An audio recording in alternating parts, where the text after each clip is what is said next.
Bonjour à tous, on se retrouve pour une nouvelle position et ici ce sont les noirs qui vont jouer des bons coups évidemment, on espère en tout cas pour eux et ils sont attaqués, hein. Il y a une menace immédiate, hein, avec la tour sur la dame noire et aussi la menace de mat ici sur le pion G7, donc les noirs ont intérêt vraiment soit à défendre efficacement, soit à chercher une attaque à l'aide évidemment des coups forcés, parce que là ça va être assez compliqué pour eux de parer la menace. Après ils pourraient bouger leur dame en faisant échec et ensuite avancer un pion. C'est vrai qu'en avançant le pion en G6 il n'y aurait plus la menace de mat, mais si on compte bien ils ont quand même un cavalier de retard, donc peut-être que dans cette position, les noirs ont intérêt assez rapidement à trouver de l'attaque et on va voir qui il y en a, puisque le roi blanc est quand même bien affaibli, hein. Il n'y a plus grand monde pour le protéger. Euh, il n'y a pas de développement ici, hein, avec le fou et la tour. La tour est bloquée, le cavalier est quand même un peu hors jeu. Il n'y a que la dame et la tour blanche qui sont en position active pour les blancs, mais plus en position d'attaque que de défense. Alors les noirs, il n'y a quand même pas non plus énormément de pièces développées, mais quand même, même si le fou n'est pas développé, bah, il est quand même bien placé, hein. Il est sur une belle diagonale, même sur deux diagonales possibles, hein, finalement, dans les deux directions. Comme on le sait, hein, le fou de l'aile dame qui n'a pas bougé est déjà sur une bonne case, hein. Le fou de l'aile dame, quand il y a un petit roc, il est déjà bien placé, il n'y a pas besoin de le bouger, on le déplace parce que la tour ici sinon resterait bloquée, ce qui est le cas dans cette position. Mais il va y avoir suffisamment de pièces pour les noirs malgré tout, avec la dame, le fou, la tour et le fameux pion ici, qui n'a pas l'air si avancé que ça, mais il va le devenir parce que évidemment il va y avoir des coups forcés comme on le sait. Donc premier coup forcé dans la position avec les noirs, un échec bien sûr. On va pas donner la dame tout de suite, on va plutôt chercher un échec plus sécurisant avec la dame en D1. Forcément ici, un dame prend G3, bah, il va prendre la dame avec le pion, ça sera pas intéressant. Donc échec avec l'idée évidemment de forcer le roi à venir en direction de la tour, comme ça s'il vient en F2, évidemment il n'est pas obligé, hein, mais s'il vient en F2 on prendrait certainement le pion en G3, double échec avec la tour et le pion qui attaque, ce qui obligerait le roi à bouger, probablement prendre le pion, et après on devrait réussir à mater avec la tour qui arrive en F3, hein. Donc si sur dame F1 échec il fait roi F2, on prend en G3 double échec, et là j'ai l'impression qu'il est très rapidement mat, hein. Sur roi prend pion, il y a la tour qui arrive, ou la dame, hein. D'ailleurs on pouvait mettre la dame aussi. Et là on voit que le fou est très utile, hein, puisqu'il contrôle évidemment la case ici de la tour. Donc forcément le roi va aller en G2, hein, à mon avis, il n'y a pas trop le choix. Alors ici, il y a plusieurs possibilités aussi pour faire échec. Donc la dame peut faire échec, le fou peut faire échec, le pion peut faire échec. Alors la dame peut faire échec sur différentes cases, mais il n'y en a qu'une où elle n'est pas capturée, c'est en C2.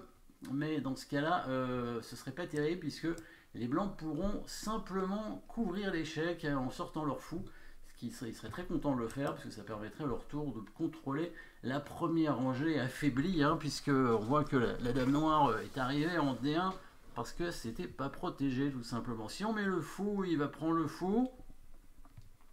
Bon, pas sûr que ce soit très intéressant. Logiquement, on avance le pion, ça paraît plus intéressant, protégé par la tour. Donc quand le pion avance d'une case, évidemment, il se rapproche en plus de la promotion. Donc ça devient d'être un pion encore plus fort.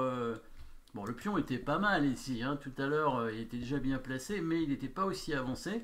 Et maintenant, quand il avance encore d'une case, là, il devient de plus en plus fort, hein. On sait que à peu près un pion à deux cases de fer d'âme, c'est un peu l'équivalent d'un fou ou d'un cavalier, et un pion à une seule case de fer d'âme, c'est l'équivalent d'une tour, hein, dans certaines positions évidemment, hein.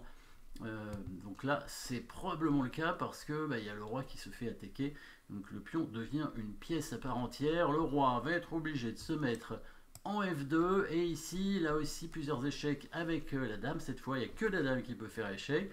Donc si elle vient en C2, toujours le fou qui court. Si elle vient en E2, elle se fait prendre par la dame blanche. Un échange de dames pas intéressant pour les noirs. Qu'est-ce qu'on peut faire d'autre? Vous avez trouvé probablement l'attraction qui va permettre au pion de progresser, de suivre sa marche. Et c'est dans ce genre de situation qu'on s'aperçoit qu'un pion, c'est aussi fort qu'une dame, parfois. Et donc, comme on disait, une pièce mineure quand le pion est à 2 cases de fer dame, une tour quand le pion est à 1 case de fer dame, et forcément, quand le pion fait dame, bah, ça devient une dame, donc c'est vraiment une dame, et c'est ce qui va arriver, évidemment. On va faire échec avec la dame de façon à attirer le roi sur une case sur laquelle le pion pourra avancer en faisant échec. Alors c'est pas si compliqué que ça en fait, hein. Alors on va pas venir en E1 parce que là aussi il y a la dame blanche, mais on va venir évidemment en G1, forçant le roi à prendre la dame, et le pion continue sa petite trajectoire tout droit, toujours tout droit évidemment le pion, en faisant échec, et c'est là qu'on remarque le fou encore une fois, hein, qui est très bien placé, puisque lui il va arriver très rapidement, hein, sur la case de promotion, F3 échec, et on va le mater rapidement, hein.